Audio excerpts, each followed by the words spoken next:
Shalom, selamat pagi. Tuhan Yesus memberkati kita dimanapun Bapak Ibu berada. Doa dan harapan saya kita semua tetap baik, tetap kuat, tetap teguh, tetap sehat, tetap andalkan Tuhan. Karena dialah Tuhan yang maha besar, besar perbuatan-perbuatannya. Dan dialah pembela, penolong kita. Kita memanggil dia sebagai Bapak kita. Kita tetap akan kembali membaca hari ini kitab Ulangan. Pasal 28 ayat 1 sampai ayat ke-68. Lalu kita juga membaca kitab Mazmur pasal 77 ayat 2 sampai 21. Perjanjian baru kita baca dari Lukas pasal 11 ayat 14 sampai 36. Dan hikmat yang sedang kita pelajari dari Amsal Sulaiman pasal 12 ayat 18. Ada orang yang lancang mulutnya seperti tikaman pedang, tetapi lidah orang bijak mendatangkan kesembuhan. Saya percaya bahwa lidah kita akan mengeluarkan perkataan yang baik ketika hidup kita diisi dengan kebenaran-kebenaran firman Tuhan. Kita sudah belajar kemarin kisah-kisah bagaimana Allah begitu dahsyat dan luar biasa lewat nabi-nabinya, lewat hamba-hambanya. Khususnya kita belajar kemarin tentang Elia, bagaimana dia dijemput dengan kereta api ke surga dan jubahnya yang jatuh. Elisa sambil sedikit galau,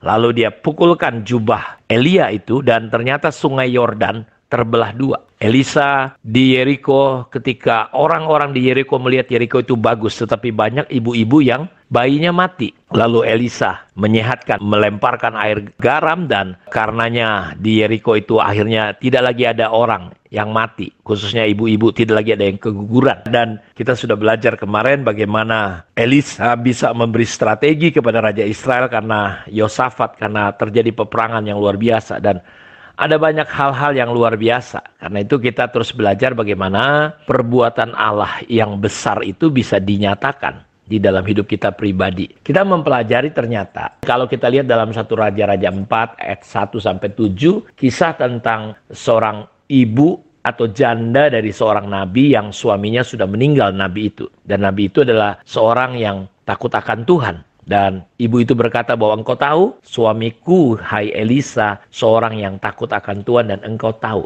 Nah, kita lihat refleksi takut akan Tuhan, ternyata bukan hanya ada di nabi itu. Nabi itu berhasil mengajarkan yang namanya takut akan Tuhan di tengah-tengah keluarganya. Karena pelajaran prinsip takut akan Tuhan itu adalah perintah Tuhan yang perlu diajarkan di dalam keluarga. Ketika anak sedang mau tidur, jalan, berdiri, itu harus diajarkan berulang-ulang menjadi sebuah prinsip di dalam keluarga Israel. Jadi kita lihat takut akan Tuhan itu sungguh-sungguh ada dalam keluarga Nabi ini. Sehingga ketika ibu ini punya masalah, dia tidak pergi ke dukun. Dia tidak jual imannya seperti kebanyakan orang kalau punya masalah keuangan, mereka bisa sampai jual diri. Jadi kita lihat dia nggak datang kepada siapapun, kecuali dia datang kepada seorang hamba Tuhan. Ini salah satu ciri orang yang hidup takut akan Tuhan. Dan ketika Elisa bertanya, ada apa-apa yang ada di rumahmu? Dia jujur, terbuka, nggak ada apa-apa.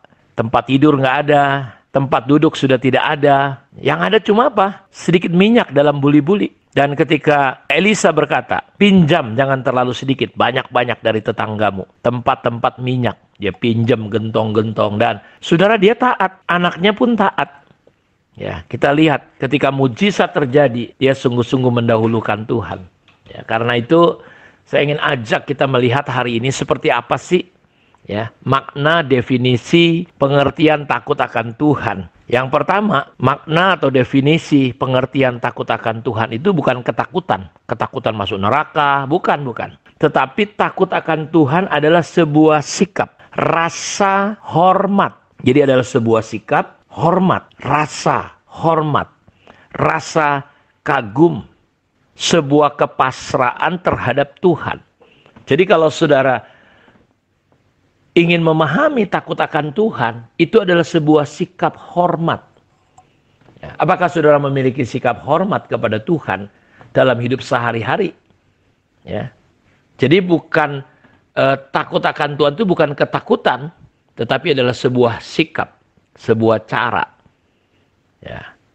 Seperti apa makna definisi pengertian takut akan Tuhan? Adalah bagaimana kita menjalani hidup ini dengan benar. Dalam doa Bapa kami, dikuduskanlah namamu. Maksudnya apa? Dikuduskan nama Tuhan. Apakah Tuhan kurang suci, kurang kudus? Bukan. Kata doa dikuduskan namamu artinya bagaimana kita menguduskan hidup kita. Jadi takut akan Tuhan itu menjauhi kejahatan, hidup kudus, hidup benar. Jadi takut akan Tuhan adalah sebuah perjalanan di mana kita menjalani hidup ini dengan benar.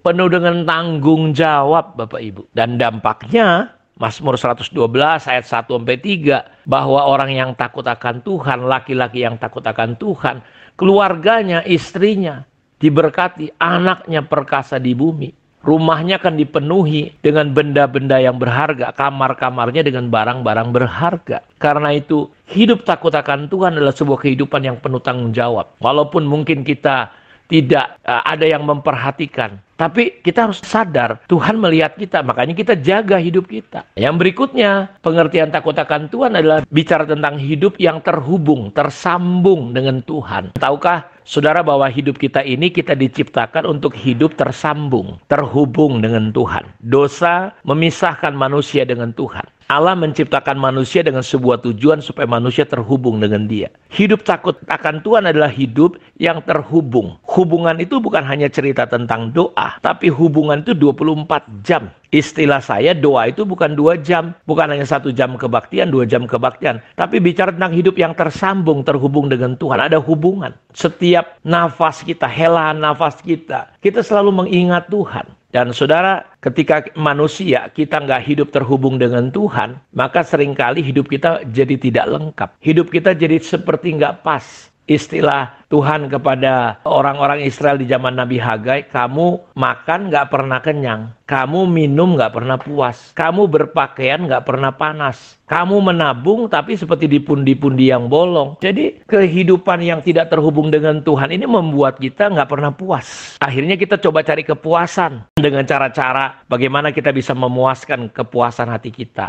Dengan cara belanja-belanja, banyak orang nggak merasa puas. Dia menunjukkan perilaku-perilaku yang justru nggak menunjukkan bahwa dia adalah orang yang takut akan Tuhan. Walaupun katanya dia adalah orang beragama, orang Kristen, orang bergereja, tapi sikapnya, masalahnya bukan di gereja mana. Kalau saudara terhubung dengan baik, saudara akan ada kepuasan dan kau bisa mengatasi situasi yang kau hadapi dimanapun kau berada. Kita tidak lagi menjadi orang-orang yang menyalahkan, menghakimi. Kenapa? Takut akan Tuhan itu adalah sebuah kehidupan yang terhubung dengan Tuhan. Hidup yang berpegang teguh kepada Tuhan, percaya kepada Tuhan, beriman. Salah satu hal yang Yesus katakan, apakah nanti kalau anak manusia datang, dia masih bisa jumpa iman. Karena itu penting sekali kita terhubung, kita tetap percaya sama Tuhan, walaupun situasi kita tidak bisa membuat kita percaya, kondisi kita. Tapi kita harus tetap percaya. Orang yang berbahagia adalah orang yang percaya walaupun tidak melihat. Kita sampai pada titik pengertian bahwa hidup kita tidak ada apa-apa, tidak ada artinya tanpa Tuhan. Kata akuilah Tuhan dalam segala lakumu. Itu kita berkata, Tuhan, aku nggak bisa hidup tanpa kau. Aku nggak bisa buat apa-apa tanpa kau. Walaupun sudah punya kekayaan, sudah punya kehebatan, sudah punya apa saja. Tapi kalau saudara nggak punya terhubung dengan Tuhan, engkau sebenarnya sudah kosong. Tuhan ingatin kita ini cuma abu dan debu, nggak ada apa-apanya. Makanya dia nggak balaskan kita sesuai dengan perbuatan kita. Dia tahu persis siapa kita, cuma abu dan debu. Karena itu saya berdoa, biarlah roh hikmat dan wahyu turun sehingga kita bisa mengerti siapa Tuhan, siapa kita. Dan kita bisa hidup dalam takut akan Tuhan karena kita memiliki pengertian yang benar. Apa itu arti takut akan Tuhan? Kiranya Tuhan memberkati kita. Mari kita berdoa. Bapa, terima kasih. Engkau memberkati semua anak-anakmu dimanapun mereka berada. Biarlah kami boleh berjalan dalam hidup takut akan Tuhan. Sehingga kami boleh menikmati bagaimana hidup seperti yang kau nyatakan dalam kitab Mazmur. Pasal 112 ayat yang ke-22 ya Tuhan. Biarlah itu terjadi atas kehidupan kami ya Bapa. Sehingga kami boleh melihat rumah kami diisi dengan barang-barang berharga. Rumah tangga kami, anak-anak cucu kami, keturunan kami menjadi perkasa di bumi. Engkau memberkati. Harta dan kekayaan ada di dalam rumah setiap kami. Kebajikan belaka selama-lamanya akan turun dan memenuhi hidup rumah tangga kami. Terpujilah Tuhan. Di dalam nama Yesus Kristus kami berdoa. Amin. Tuhan memberkati kita semua. Shalom.